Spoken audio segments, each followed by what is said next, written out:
Hello again, primary friends, Brother Salmon. Today, I would like to talk with you about the second verse for Joseph Smith's first prayer. And before I do that, I would like to share a story with you. When I was 14 years old, the same age as Joseph Smith, when he had this experience, my family took a trip.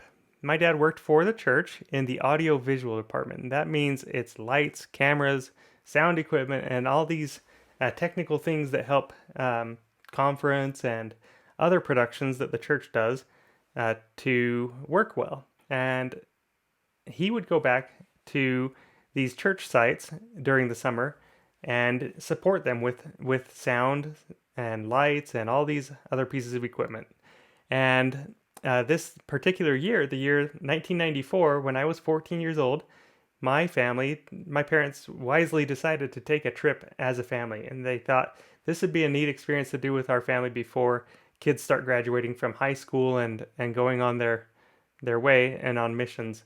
And so we took this trip, and it was a lot of driving. We drove for days, and sometimes the motorhome broke down, and sometimes things worked out really well. And we had some neat experiences. We got to see some of these places that we read about in the Doctrine and Covenants and in the scriptures. So that was a really neat experience. But as part of it, when we got to New York, to Palmyra, and to the Hill Cumorah pageant, which is a story about the Book of Mormon, and it talks about the history of the church in that area, we got to be part of that. And my age group and all of the age groups, they would get to take a trip into the Sacred Grove, very much like a field trip. And we got to take a trip in there, and I remember that experience very well. I remember being able to visit that place and feel in my heart and just be still and listen to what the Spirit was teaching me. And I do know and believe that that is where our Heavenly Father and Jesus Christ came and spoke to the prophet Joseph Smith. And on my way out, after having such a nice experience there, I saw on the ground just this perfect little leaf. And I picked this leaf up and I put it in my scriptures. And I thought, and I had it there for years and years. And I took that leaf and I kept it in my scriptures.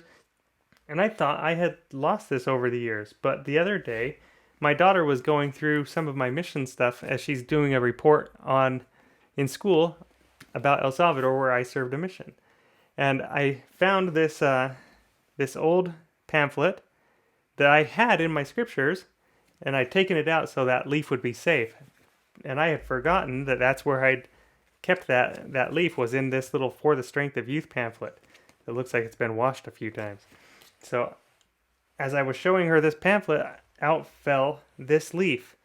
And this leaf doesn't, I mean, I know it's not a leaf that was there when Joseph Smith was there, but it's just a little reminder to me of my experience there. Now, we don't have to visit the Sacred Grove to be able to find out if that experience was true. It says over and over in the scriptures, knock and it shall be opened unto you. You can ask and you can find out for yourself. Read about it. Watch the videos that the church has made. Listen to the experiences in the Come Follow Me lessons with your family.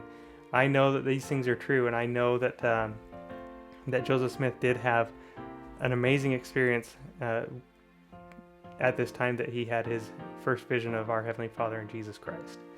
Today we're going to learn the second verse of this hymn, and we're going to find out that Joseph had a little bit of a struggle and what he did to overcome that. So let's learn this second verse together and have a good Sunday and a good week. Miss you guys. Humbly kneeling, sweet appealing, 'twas the boy's first uttered prayer, when the powers of sin assailing filled his soul with deep despair. But undaunted still he trusted in his Heavenly Father's care. But undaunted still he trusted in his Heavenly Father.